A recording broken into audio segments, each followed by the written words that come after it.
अस्सलाम वालेकुम, my name is Mohammad Tayyab and you are watching education for you.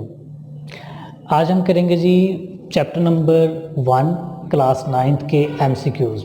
ठीक है, so make sure to subscribe our channel. Start करते हैं जी पहला MCQ. The number of base units in system international are. तो बेटा ये आपको पता है कि नंबर ऑफ बेस यूनिट्स जो हैं ये कितने हैं जी? 7 है। कौन कौन से?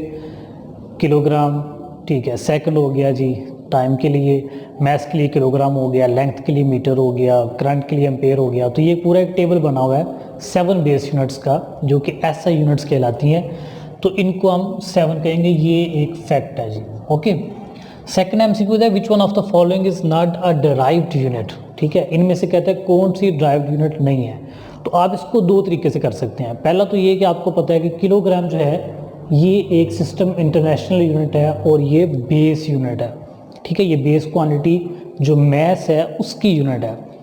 ओके, और दूसरा तरीका क्या है कि जो बाकी 3 ऑप्शंस हैं उनको आप क्रॉस चेक करें। ठीक है जी, क्रॉस चेक कैसे करना है देखें। एक उसने दिया हुआ जी हमें ये पास्कल। तो पास्कल आपको पता है प्रेशर का यूनिट है, और प्रेशर जो है ये डिपेंडेंट है फोर्स और एरिया के ऊपर। ठीक है, तो इट मीन्स कि ये एक ड्राइव्ड क्वांटिटी है instead of being base quantity. ये उन बच्चों के लिए जो उर्दू मीडियम है, तो बच्चों ये पूछ रहा है कि इसमें इनमें से माखुज़ मिकदार कौन सी नहीं है। ठीक है, तो आपको पता है कि ये बुनियादी मिकदार है और माखुज़ मिकदार जो है वो बाकी सारी माखुज़ दी हुई हैं 3। किस तरह से ये देखें जी। पहला हो गया आपका जो प्रेशर की यूनिट है, तो वो तो निकल गई। दूसरी आएगी जी आपके पास तो वाट कह रहा है। वाट आपको पता है बेटा पावर की यूनिट है। ठीक है, सो पावर बजाते खुद जो है ये काम करने की शरह को पावर कहते हैं। सही है, तो वर्क डिवाइडेड बाय टाइम। सही है, तो work divided by time it means कि ये भी किसी चीज़ पर डिपेंडेंट है और वहाँ से यूनिट ड्राइव हुआ है वाट। तो दूसरा ये भी ड्राइव यूनिट हो गया।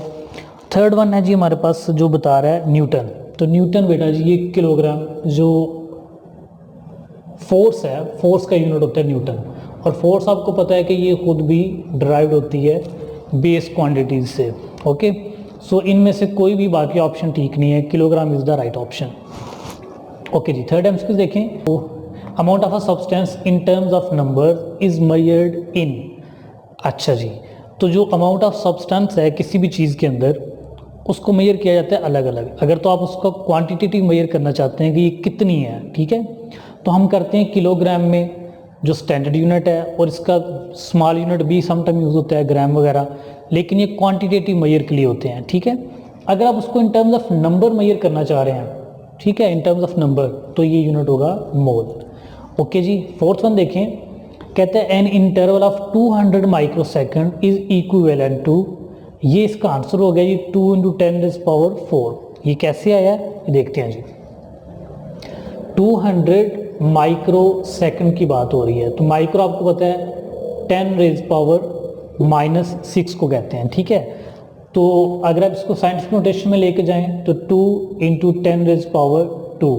ओके जी, मल्टीप्लाई बाय 10⁻, ये वाला -6। इसको आप सॉल्व करें तो ये आ जाएगा × 10⁻⁻4। ठीक है, यही आपके पास आंसर है। नेक्स्ट पूछ रहा है which is of the following is the smallest quantity. कहते हैं इनमें से सबसे छोटी क्वांटिटी कौन सी है। तो 3-4 उसने नंबर दिए हुए हैं। सही है बेटा, तो पहला नंबर जो यहाँ पे राइट आंसर है वो है 5000 नैनोग्राम। ठीक है, तो 5000 नैनोग्राम कैसे आएगा देखें जी। बाकी पहले देख लेते हैं कि और कौन कौन से ऑप्शंस हैं। एक कह रहे जी 0.01 ग्राम, तो 0.01 ग्राम। ओके, एक कह रहे जी हमारे पास 2 मिलीग्राम, 2 × 10⁻³ ग्राम। नेक्स्ट कह रहे जी हमारे पास 100 माइक्रोग्राम, तो 100 × 10⁻⁻6 ग्राम। इसको थोड़ा सा अगर आप सेट कर लें तो 1 × 10⁻⁴ ग्राम लिखा हुआ है, अगर उसको साइंटिफिक नोटेशन में लिखें और फिर उसकी तरतीब करें तो। नेक्स्ट लिखा हुआ जी 5000 नैनोग्राम। ओके जी, सो 5000 नैनोग्राम, तो नैनो होते हैं 10⁻⁹, 5000 10⁻⁹ ग्राम। तो अगर आप इसको साइंटिफिक में लिखें तो ये 5 × 10⁻³ है और ये -9 है, तो ये -6 हो गया। इट मीन्स कि ये आपकी सबसे छोटी क्वांटिटी आ गई। ओके, आगे चलते हैं जी 6 पे।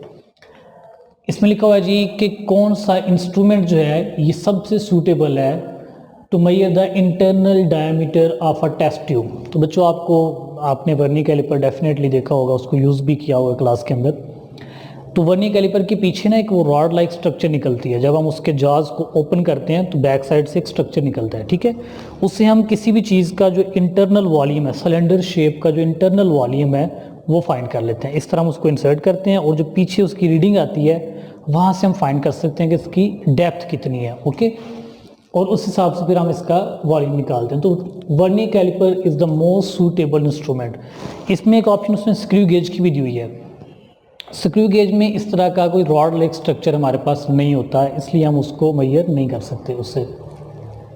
नेक्स्ट है, student claim that diameter of a wire as this one, ठीक है जी, यूजिंग वर्नियर कैलिपर। तो बेटा ये आपने रूल याद रखना है कि जो वर्नियर कैलिपर या स्क्रू गेज या कोई भी है, अपने लीस्ट काउंट से कम कोई इंस्ट्रूमेंट आपको रीडिंग नहीं दे सकता। इसका लीस्ट काउंट कितना है बेटा, ये मिलीमीटर में है 0.1 मिलीमीटर, ठीक है। और अगर आप इसको सेंटीमीटर में करें तो 0.01 सेंटीमीटर। इट मीन्स के पॉइंट के बाद 2 डिजिट्स तक ये सिर्फ मेजरमेंट ले सकता है सेंटीमीटर में, ओके। तो हमारे पास जो ऑप्शन गिवन है उनमें से ये सबसे बेस्ट और सूटेबल ऑप्शन है, क्योंकि सेंटीमीटर में चेक करना है तो ये सिर्फ 2 डिजिट्स तक ही जाएगा। नेक्स्ट देखें जी, uh measuring cylinder is use to measure. तो मेजरिंग सिलेंडर जो है जनाब, इससे वॉल्यूम मेजर करते हैं। सिलेंडर कोई भी है उसकी वॉल्यूमेट्रिक ही मेजरमेंट होती है, और अगर आप किसी सिलेंडर को यूज़ करेंगे, फाइंड करेंगे, वो वॉल्यूम फाइंड करेंगे, ठीक है जी।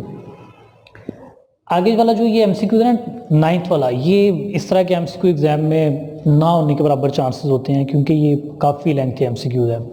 तो इसका मेन फाइंडिंग्स लिख ली हैं। जैसे कि वो कह रहा है कि एक आपके पास एक रीडिंग ली गई है जिसकी मेन स्केल रीडिंग है जी 3 और सर्कुलर स्केल रीडिंग है 8 डिवीजन। तो आपने बताना जी उसकी टोटल रीडिंग कितनी बनी, ओके। तो करते ही हैं जी, जो मेन स्केल की रीडिंग होती है वो उसको छेड़छाड़ नहीं करनी, उसको एज इट इज़ लिख लेना है, ओके।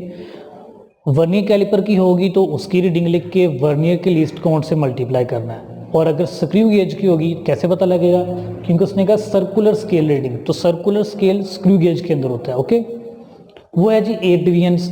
अब आप इसको इसके लीस्ट काउंट से मल्टीप्लाई करें, ओके जी। Circular scale reading multiply by least count जो मिलीमीटर्स में है, ये आपने मल्टीप्लाई कर दिया, और मेन स्केल को आपने कुछ नहीं किया, वो जैसे थी वैसे की वैसे इनको ऐड कर दें तो ये आपके पास एग्जैक्टली उसका आंसर होगा, ओके जी। तो लास्ट एमसीक्यूज करते हैं। इसमें लिखा हुआ है कि significant figures in an expression, इनके एक एक्सप्रेशन के अंदर सिग्निफिकेंट फिगर्स क्या होते हैं, ठीक है।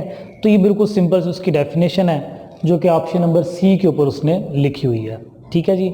होप सो आपको क्वेरीज हो गई होंगी क्लियर। अगर नहीं तो प्लीज़ आपको जो भी क्वेश्चन है फर्दर या इसमें कोई मज़ीद कन्फ्यूजन है तो आप कमेंट करके पूछ सकते हैं। थैंक यू सो मच, अपना ख्याल रखिएगा, अल्लाह हाफिज़।